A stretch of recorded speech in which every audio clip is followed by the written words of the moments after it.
Oke, ya. Jadi jurnalnya gimana tadi? Debit persediaan barang atau pembelian 125 juta. PPN masukan 12.500.000, kreditnya kas bank 137.500. 137.500 ya. Dah. Sekarang 4 Agustus dibeli barang dagangan dari PT Bohai 100 juta. PT Bohai bukan PKP, pembayaran dijanjikan sebulan. Jurnalnya gimana?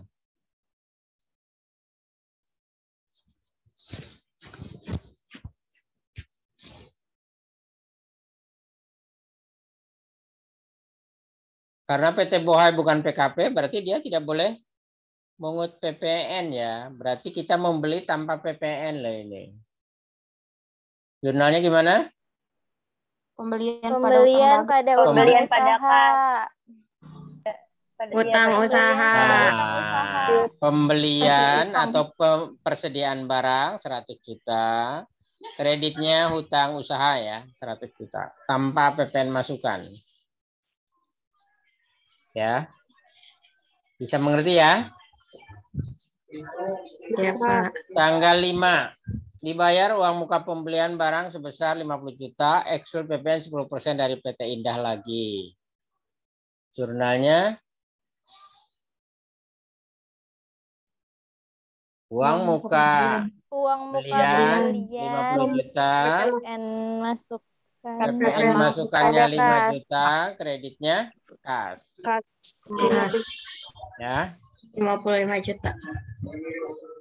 Kasnya 55 juta, betul ya. 5 Agustus dijual barang dagangan kepada PT Wowo, kredit 1 bulan seharga 200 juta rupiah, ekskul PPN. Harga pokok barang yang dijual sebesar 60%. Jurnalnya piutang usaha pada penjualan. Piutang usaha ya Pak, bukan piutang dagang. Piutang usaha boleh. Piutang dagang boleh, piutang usaha boleh. Ya. Oke, Pak. Bahasa asingnya itu ada yang menginginkan account receivable, bahasa asing dari piutang nih ya. Ada yang bahasa asingnya itu ada yang account receivable, itu berarti piutang usaha. Ada yang trade receivable, piutang dagang. Dua-duanya benar ya. Jadi kalau kalian menjurnal debitnya, piutang dagang 220 juta ya. 20 juta. Iya.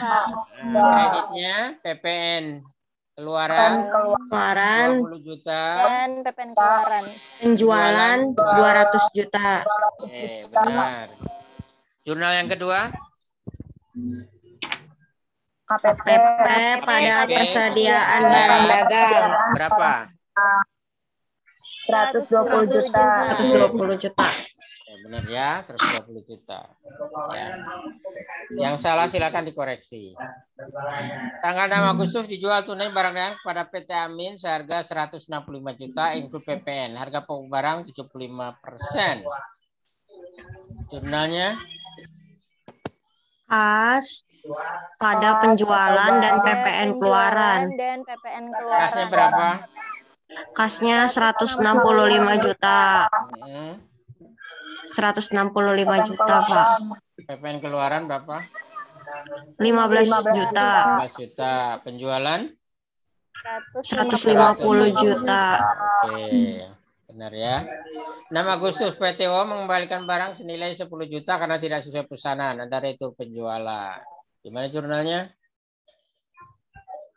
Retur dan PPN masukan pada piutang dagang. Berapa angkanya? 10 juta. 10 juta. Piutang dagangnya 11 juta. PPN-nya 1 juta. Oke, berarti ada PPN masukkan lagi dari retur ya. Oke. Kalau retur itu harus bikin jurnal HPP juga nggak, Pak?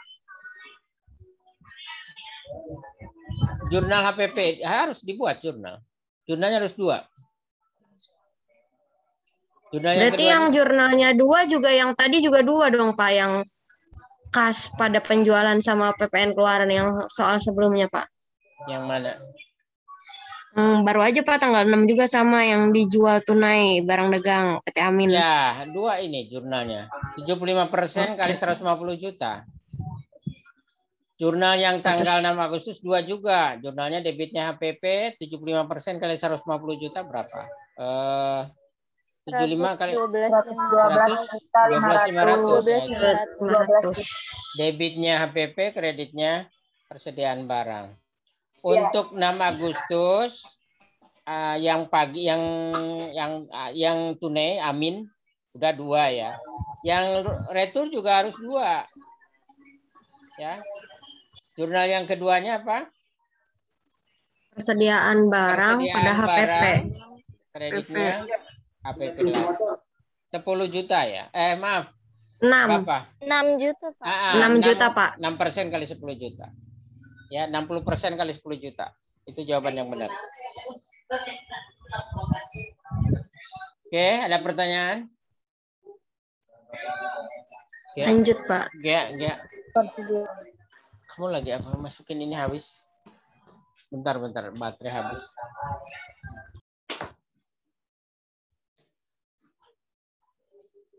Oke, lanjut. 10 Agustus mengimpor barang dari Tiongkok. Nilai cost 100.000, insuran 5%, freight 10%, biaya masuk 5%, PPN 10%, PPA 22 2,5%. PIB tertanggal 11 Agustus. Kurs KMK per hari ini 13.500 per 1 USD. Transfer ke Tiongkok untuk CIF telah dilakukan menggunakan telegraphic transfer. Pajak-pajak dan biaya masuk dibayar menggunakan rupiah. Baik. Berapa CIF-nya?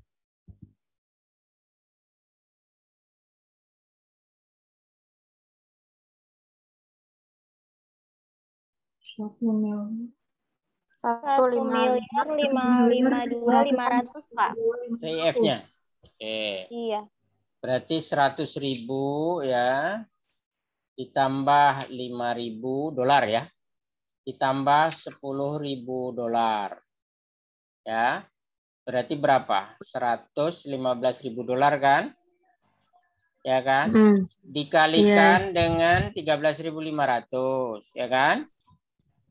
Iya, Pak. Nah, terus biaya masuknya 5% kali CIF. Ya. Ya, benar ya? Ingat nih, 5% kali CIF, bukan 5% dari cost ya. Biaya masuk 5% kali CIF. PPN adalah 10% dari CIF ditambah biaya masuk. Itu nilai impor namanya. Nah, PPN itu 10% dikali CIF ditambah biaya masuk. Ya, berarti biaya masuknya berapa tuh? 5% kali 115.000 dolar.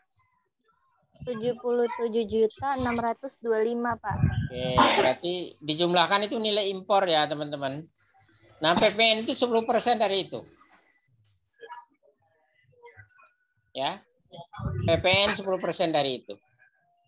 Ya. Jurnalnya gimana, Pak?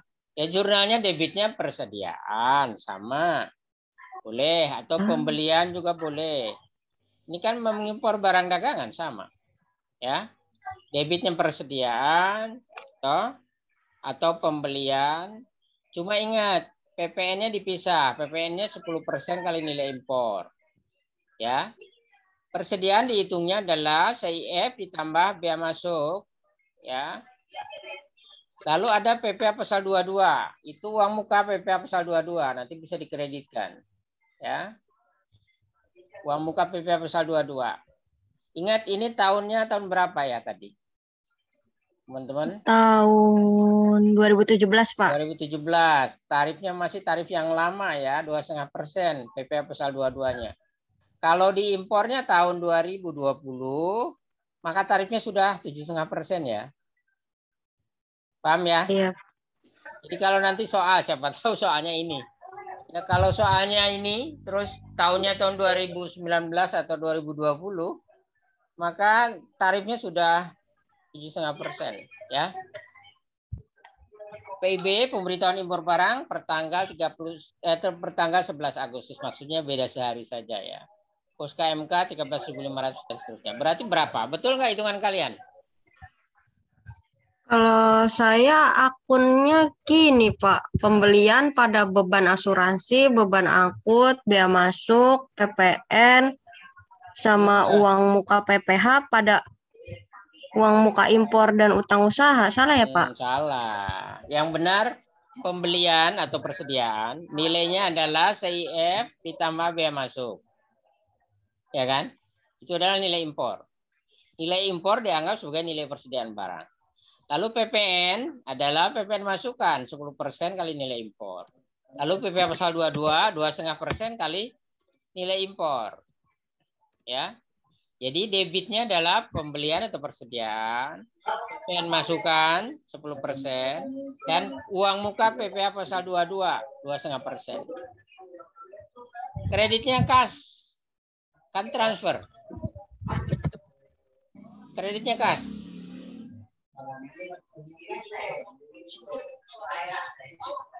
Ada pertanyaan?